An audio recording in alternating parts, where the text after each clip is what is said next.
HSC 25 batch মেডিকেলে যাদের miss হয়েছে, তো তোমাদের উদ্দেশ্যে আজকে ভাইয়া কিছু কথা বলবো। আশা করি ভিডিওটা শেষ পর্যন্ত দেখবা।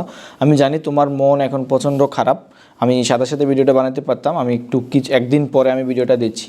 সো দ্যাটস ওয়াই, যাতে তোমার মানে ইনস্ট্যান্ট তোমার যে মন খারাপ মতে একটু মন খারাপ কমে, আমি যাতে একদম কথাগুলো বাস্তবসম্মত কিছু কথা তোমাকে বলতে পারি, আমি আশা করবো তুমি প্রত্যেকটা কথা মনোযোগ দিয়ে শুনবা। দেখো, মেডিকেল ভর্তি পরীক্ষা তোমার খারাপ হয়েছে, এটা তোমার মেনে নিতে কষ্ট হচ্ছে এবং তোমার মতো অনেকেরই মেনে নিতে কষ্ট হচ্ছে, ঠিক না? তো বাংলাদেশের সিট আছে ধরো 60,000, পরীক্ষা দিচ্ছে 1,00,000, 1,20,000, তো সবারই তো মোটামুটি মেনে নিতে অনেক কষ্ট হচ্ছে। সো এখন আসলে ভাই তুমি কি করবা? দেখো, তোমার মেডিকেল মিস হয়েছে, এখন তুমি যদি হতাশ হও, তুমি যদি ডিপ্রেশনে পড়ে থাকো, তোমার যদি মন খারাপ হয়, তুমি যদি কিচ্ছু ভালো লাগে না এরকম একটা মোমেন্ট, কারোর সাথে কথা না বলো, মানে খুবই ডিপ্রেশনে থাকো, দেখো তোমার মেডিকেল পরবর্তী যা আছে, ভার্সিটি বলো কিংবা ইঞ্জিনিয়ারিং বলো, হয়তো অনেকে ইঞ্জিনিয়ারিং দিবা না বা বিভিন্ন ভার্সিটি আছে, এগুলো যদি তুমি মিস করতে চাও তাহলে তুমি ভাই হতাশ হয়ে থাকো। আর যদি বলে না ভাই আমাকে ঘুরে দাঁড়াতে হবে, আমাকে অবশ্যই মানে কিছু না কিছু করতে হবে, আমাকে একটা জায়গায় চান্স নিশ্চিত করতে হবে, তাহলে তুমি লেগে পড়ো। এখন তোমার কাছে মনে হতে পারে ভাই আপনি এইভাবে মানে কঠোরভাবে বলছেন কেন, আমার তো মন খারাপ। দেখো ভাই, মানে দুনিয়াটা তুমি যদি একটু চিন্তা করো, তুমি যত ইমোশনালি চিন্তা করবা তত তোমাকে আসলে মানে হয়তো মানুষ তোমাকে সামনাসামনি সান্ত্বনা দেবে, বাট দেখবা মানুষ তোমাকে পিছনে পিছনে বলবেই যে ইস সে কি ইমোশনাল, চান্স পায় আবার ইমোশন দেখায়। বাট দুনিয়াটা হচ্ছে এরকম, মানে সবাই সফলতার কাণ্ডারি, ব্যর্থতাদের নিয়ে কেউ কথা বলবো না। This is very much true এবং খুবই মানে মারাত্মক সত্য কথা এটা, যে তুমি সাকসেস হবা না, তোমাকে নিয়ে কেউ কথা বলবা না, তোমাকে কেউ পাত্তা দেবে না, এবং এটাই স্বাভাবিক। সো আমি তোমাদের প্রতি যে একটা কথা বলবো সেটা হচ্ছে ভাই, দেখো তুমি যে হতাশায় পড়বা, তুমি যে ডিপ্রেশনে পড়বা, ওই সময়টাও নাই। তোমার মেবি 20 তারিখ 18 তারিখ পরীক্ষার ডেট দিয়ে দিছে এবং এই বছর পরীক্ষাগুলো তো খুবই ভয়ঙ্করভাবে দেওয়া আছে। তো তোমরা অনেকেই বিভিন্ন ম্যাথ নিয়ে, ফিজিক্স নিয়ে, বা যারা অনেকে ম্যাথ করে নেয়, অনেকে হতাশা আছো, দেখো তুমি ভাই থামে থাকো না, থামে থাকলেই তুমি আসলে শেষ। তুমি যেটা করতে পারো, তোমার দেখো এই তুমি কেমিস্ট্রিতে তোমার উইক মানে স্ট্রং পয়েন্ট আছে, যেহেতু তুমি মেডিকেল প্রিপারেশন নিছো, বায়োলজি তোমার স্ট্রং প্রিপারেশন আছে, তুমি যেখানে পরীক্ষা দাও, তুমি যে মানে যেই ভার্সিটি পরীক্ষা দাও, কেমিস্ট্রি বায়োলজি মোটামুটি এটা যাদের মেডিকেল প্রিপারেশন থাকে এই দুইটাতে তারা মানে টপ করতে পারে মোটামুটি, ঠিক আছে? বিশেষ করে থিওরিটিক্যাল ম্যাথমেটিক্যাল তুমি দেখে নিলে। এখন তোমার যে ল্যাকিং যেটা থাকবে সেটা হচ্ছে তোমার ফিজিক্স এবং ম্যাথ।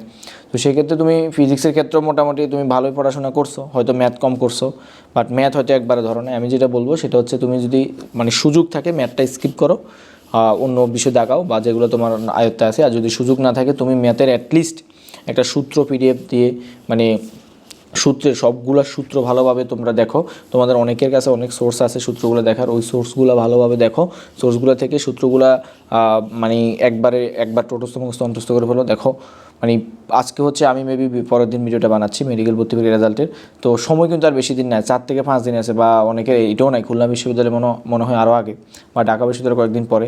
সো দেখো, এটা ইম্পসিবল বাট পসিবল যদি তুমি চাও। মানে এই কয়দিন তুমি কারোর সাথে যোগাযোগ করা দরকার নাই, এত মানে কোথায় কী হয়েছে দুনিয়া নিয়ে তোমার এত আহামরি করার দরকার নাই, বিশেষ করে ফেসবুকে তো ঢুকবাই না। সো দেখো, ব্যর্থতার মানে ফিলিংসটা সবারই আসবে। আমি নিজেও 7 থেকে 8, 9 থেকে 10টা অ্যাডমিশন ভর্তি পরীক্ষা দিছি, তারপরে এরকম আরও অনেকে আমার ফ্রেন্ড সার্কেল বলো, বাইরে সিনিয়র জুনিয়র অনেককে দেখছি যে মানে অনেকগুলো ভর্তি পরীক্ষা দেয়। তো এটা স্বাভাবিক, বাংলাদেশে এত তীব্র একটা প্রতিযোগিতার ভিতরে। এখন তুমি যদি আশা করো যে তুমি একটা ভর্তি পরীক্ষা দিয়ে একটাই চান্স পাই যাবা, তাহলে আসলে এটা তুমি বোকার স্বর্গে আসো। এখন তুমি যদি ভালোভাবে প্রিপারেশান নাও, তুমি যদি স্ট্রংলি প্রিপারেশান নাও, এখন হয়তো তোমার মন খারাপ থাকতে পারে যে ভাই আসলে আমি এত সুন্দর প্রিপারেশান নিছি, আমার এইটা অনেক বেশি আমি চাইছি, আমি অনেক বেশি পড়াশোনা করছি, অনেক বেশি মানে ট্রাই করছি, বাট হয় নাই। দেখো মানে দিন শেষে সত্য কথা হচ্ছে, তোমার জন্য সৃষ্টিকর্তা যেটা লিখে রাখবে, মানে তোমার কপালে যেটা লিখে আছে, তোমার কুদরতে যেটা লেখা আছে, এটা আসলে কেউ পরিবর্তন করতে পারবে না। সৃষ্টিকর্তা তোমার জন্য যেটা লিখে রাখছে, এইটা দুনিয়ার কোনো সিস্টেম, কোনো মানুষ, কোনো প্রাণী পরিবর্তন করতে পারবে না। সো তোমাকে এই চিরন্তন সত্যটা মেনে নিতে হবে, মেনে নিয়েই তুমি পরবর্তী দেখা আওয়াও।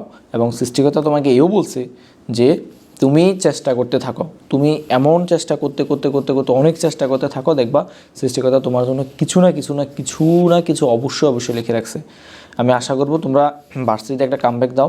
আর যাদের সেকেন্ড টাইম প্রিপারেশান দেওয়ার ইচ্ছা আছে, আমি বারবার বলতেছি, যাদের সেকেন্ড টাইম মানে যাদের মেডিকেল ছাড়া পড়বা না, মেডিকেলের প্রতি অনেক ডেডিকেটেড, ঠিক আছে, আমি তোমাদেরকে সেলুট, তুমি অবশ্যই ডাক্তার হতে চাইতেছো, সেকেন্ড টাইম দিবা। সেকেন্ড টাইম দেওয়ার ক্ষেত্রেও আমি তোমাকে বলবো, তুমি যে কোনো একটা ইউনিভার্সিটিতে, বিশেষ করে পাবলিক ইউনিভার্সিটিতে একটা সিট নিয়ে রাখো, এটা তোমাকে কনফিডেন্স দেবে। আমি তোমাকে আবার বলতেছি, তুমি যে কোনো একটা ইউনিভার্সিটি একটা সিট নিয়ে রাখো, এটা তোমাকে দারুণ একটা কনফিডেন্স দেবে। আর তুমি সিট নিয়ে রাখবা না, একটা মানে লটকানি টাঙ্গানির মতো অবস্থা থাকবা, দেখবে তোমার অবস্থা আর কাহিল হবে। সো অবশ্যই একটা সিট নিয়ে রাখো মেডিকেলে, মানে ভার্সিটিতে একটা সিট নিয়ে রাখলে তোমার দেখবা প্রিপারেশান নিতে স্মুথ হবে, তোমার একটা কনফিডেন্স কাজ করবে। একটা পাবলিকে চান্স পাইছো মানে দেখবা তোমারও মানে ভালো একটা কনফিডেন্স কাজ করে যে আমি এখানে পাইছি, মেডিকেলের পরে বারও পাইতে পারি, বিশেষ করে যারা সেকেন্ড টাইম দেবা। আর যারা বলো যে ভাই না আমি মেডিকেল হয় না, আমি ভার্সিটিতে মুভ করবো, তাহলে তোমরা অবশ্যই ভালোভাবে প্রিপারেশান নাও। বিশেষ করে নির্বাচনের আগেই মেবি কয়েকটা বিশ্ববিদ্যালয় দিছে, জিএসটিতে মেইনলি, আর দিছে আরও কিছু দিছে কিনা আমি শিওর জানি না। মানে তুমি চেষ্টা করো, একবারে সর্বোচ্চ পরিমাণ চেষ্টা করো যে যাতে তোমার একটা ইউনিভার্সিটি যে নির্বাচনের আগে যতগুলো ভর্তি পরীক্ষা হবে ওগুলো থেকে একটা যাতে তোমার হয়ে যায়, এবং হলেই দেখবে তোমার একটা দারুণ কনফিডেন্স কাজ করবে। এবং যদি মানে অনেক চেষ্টা করো ভাই হয়ে যাবে আশা করে, না হলে তো তোমার পরবর্তীতে আসেই, চেষ্টা করতে থাকো। আর এখন যদি তুমি চেষ্টা না করো, হতাশ হও, দেখবে আসলে তোমার ফার্স্ট টাইম মানে সময়টা লসই চলে যাবে।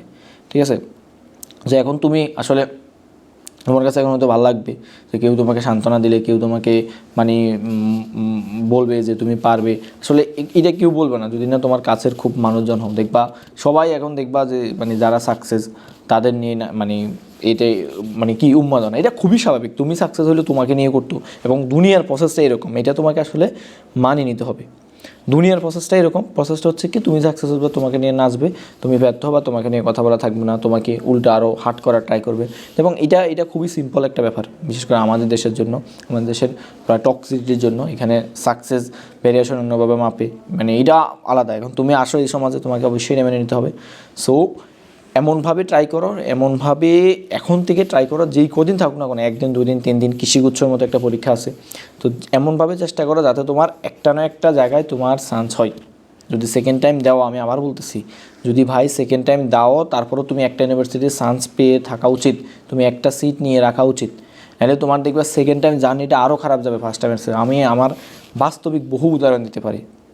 আমার একটা ফ্রেন্ড যে ফার্স্ট টাইম কোথাও দেয় মানে মেডিকেল চান্স পায় না হিসেবে সেকেন্ড টাইম মেডিকেলে দিচ্ছে, আর কোথাও দিই নাই, তো সেকেন্ড টাইমে হয় নাই।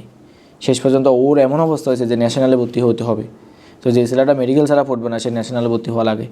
তো এই বোকামিটা করবা না, সামনে যে কয়দিন সময় আছে অবশ্যই ভালোভাবে ফোকাস করো, ম্যাথগুলো একটু দেখো। এখন দেখো তুমি সব ধরতে পারবে না, হতাশ লাগবে, তুমি সূত্র এবং টাইপ ভিত্তিক ম্যাথগুলো দেখো, প্রত্যেকটা সূত্র এবং সূত্র থেকে টাইপ ভিত্তিক ম্যাথ দেখো। ধরো ইউনিভার্সিটি ধরো 25টা ম্যাথ কোশ্চেন আসলো, এখান থেকে ধরো 10 থেকে 12টাতে একদম ইজি কোশ্চেন দেবে, সূত্র পারলে জানবা, ঠিক আছে, আরগুলো তুমি পারবে না। তুমি যেগুলো পারবে এগুলো অ্যানসার করো, এগুলো হিউজ ভাই, দেখো এগুলোই অনেকে পারবে না। সো দেখো তুমি মেডিকেল ভর্তি পরীক্ষা কয়দিন আগে দিছো, দেখো না মেডিকেল তুমি কি জন্য চান্স পাও নাই। আমি শিওর যে বেশিরভাগ যারা অনেক ভালো প্রিপারেশন ছিল ফারা জিনিস ভুল করে আসছে, এই জন্য মেডিকেলের চান্স হয়নি। সো ভার্সিটিতে এই কাজটা করিও না, তুমি মানে যেটা পারো এটাই ভালোভাবে দেখো। এখন আসলে হাই লেভেল অ্যাডভান্স এই কোর্স সেই কোর্স করা দরকার নাই, নিজে বাসায় সূত্রগুলো, তুমি এসএসসিতে তো ম্যাথগুলো পড়ছো, সূত্রগুলো লিখছো, তো সূত্রগুলো দেখো, টাইপ ভিত্তিক ম্যাথগুলো দেখো, আশা করি হয়ে যাবে। ঠিক আছে, তো অনেক কথা বললাম, সবাই ভালো থাকো, সুস্থ থাকো, আর যে কোনো পরামর্শে অবশ্যই আমার পেজে নক দিতে পারো। ধন্যবাদ সবাইকে।